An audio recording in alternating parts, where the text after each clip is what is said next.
I'm Amy Keefer, an assistant professor at the Center for Autism and Related Disorders at Kennedy Krieger Institute and the Johns Hopkins University School of Medicine. Today, I'll be talking to you about a study examining associations between gastrointestinal symptoms and psychiatric concerns in autistic children. I'd like to acknowledge my study team consisting of Jeremy Perrin, Roma Vasa, and Calliope Halong, who's worked together to bring you this research. We know that both gastrointestinal symptoms and psychiatric conditions are highly prevalent in autistic children and adolescents. There also have been multiple hypotheses describing why this high prevalence rate occurs, specifically the presence of shared pathways, potentially between autism and GI, and autism and psychiatric concerns. And we also know that there's a strong link between GI symptoms and psychiatric concerns in individuals who are non-autistic. But there have been limited research studies really investigating the link between GI and psychiatric concerns in autistic children. The purpose of this study is to examine associations between GI symptoms and parent and clinician-reported psychiatric concerns in our large and fairly diverse sample of autistic children. Our hope is that this project lays the groundwork for future studies looking at more differential relationships between specific GI symptoms and psychiatric concerns. Our participants were all recruited through the Center for Autism and Related Disorders, which is a university-based autism specialty clinic in Baltimore, Maryland. 2,480 children participated, whose ages ranged from 3 to 16.5 years.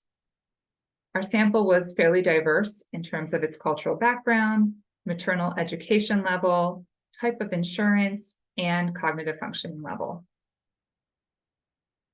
We utilized 3 measures in this study. The first for GI symptoms was an 11-item survey that was completed by the parent 1 month before the diagnostic evaluation and included items that are common GI symptoms in autistic children, such as constipation and diarrhea. It also included some symptoms that are behavioral observable symptoms of GI problems in children who may be non-speaking, such as arched back or regurgitated food. Psychiatric concerns were measured 2 ways. First, using parent report, which consisted of the child behavior checklist, which is a well-validated study of general child psychopathology. And then through clinician report, which was a survey assessing the presence of attention deficit hyperactivity disorder, anxiety, depression, and behavioral disorder. Parents completed the CBCL 1 month before their child's diagnostic evaluation at the same time as the GI symptoms survey, and clinicians completed their survey immediately following the diagnostic assessment.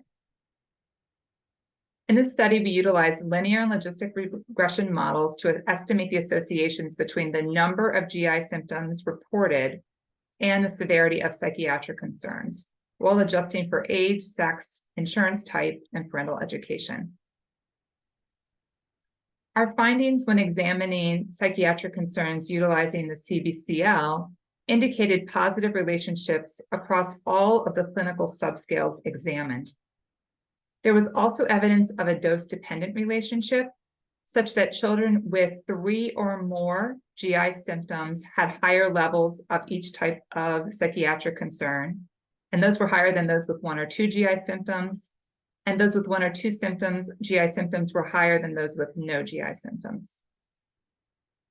When looking at clinician report, we found that children with 3 or more GI symptoms were more likely to have anxiety and a behavioral disorder.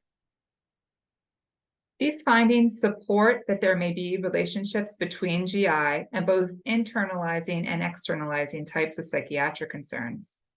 It also supports further studies examining differential relationships between these categories and the potential of a shared etiological pathway. Our questions for feedback include: what would be the best strategy to examine differential relationships between specific GI symptoms and psychiatric concerns, and to assess potential moderating effects of age and sex in the sample? We'd also like feedback regarding if we should include the G items that are intended for non-speaking individuals given their non-specificity with other types of disorder. And we also are wondering if there are alternative strategies to assess GI symptoms in very young or non-speaking individuals for future studies.